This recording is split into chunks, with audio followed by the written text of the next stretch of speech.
In this tutorial, I'm going to show you how to do the whiteboard mode. Previously, we were in the annotation page where we did websites and worked with those in different tools than what we have now. Some the same, some different. So now I've hit the whiteboard, which is at the top right, and I have a whiteboard. I'm on page 1. I can have multiple pages. Now notice one thing. In whiteboard mode, it automatically puts me into a pen mode so I could write. If I want a pointer, I can click on that button, and now notice it is now an arrow. So those are my choices. So in whiteboard mode, we're going to work down the tools. First one is I can add a background if I like, and so to get that to work, I need to be in pointer. So I'm going to click on that. And we have different backgrounds that we could use. Put that up there and put lines to write on. Or I could go to the computer and use that as a background. Or I could go to images that I already have in my computer and make those the background. So you could use a background for the whole page. That's that. There's that save button that we just talked about in the previous tutorial that shows you how to save things.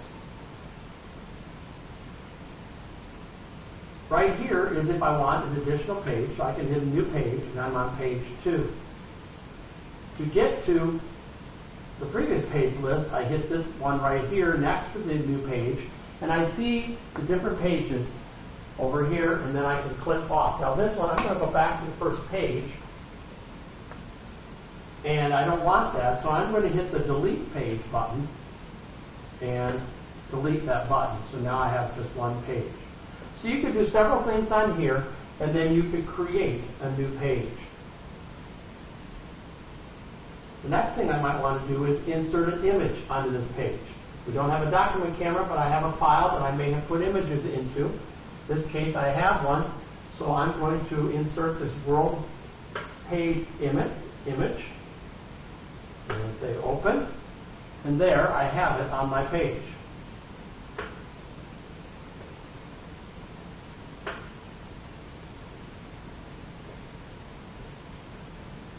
Now to move something around, watch the difference here. I can turn it by putting my pen up here, and I notice I'm in pointer mode, and I can turn it sideways or back.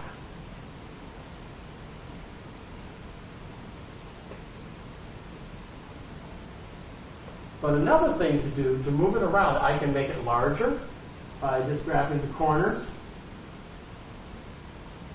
and making it larger. Or I can make it smaller, and I can grab any of these corners here.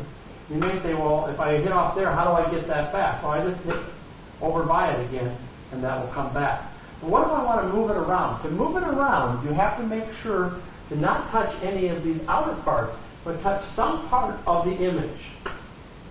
And so I'm going to move this around here, and now I can move it around just because I'm touching the image.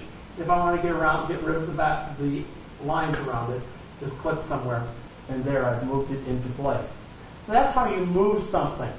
Now say you wrote something on here, and I'm going to go to an annotation area, so I'm going to choose a pen and say explorers, or explore. So I've written the word explore, but I can move that around. So if I, again, as a pointer, I can actually take and make a square like this. And now I can move this around. I can turn it sideways. I can make it larger or smaller. Oops, again, I just click on it and get that back. I also have a little symbol here where I could delete it or duplicate it, copy it, so do a number of things. But what I want to do is I want to move it around. So again, just like that. But now I don't have a picture. That's real easy to click on. I need to put my pen somewhere on any of the written part. And then I can move it off to a different spot.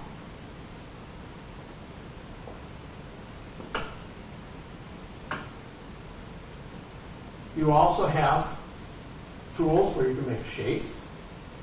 So I have a number of different shapes I can make, and also would be able to move them around. So I'm going to make a rectangle. And again, if I go back to pointer, I have my square, and again, if I put my pen on the actual thing, I can move it around, or again, like all the others, I can make it larger or smaller. I can undo some of the things I've done. I want to get rid of that.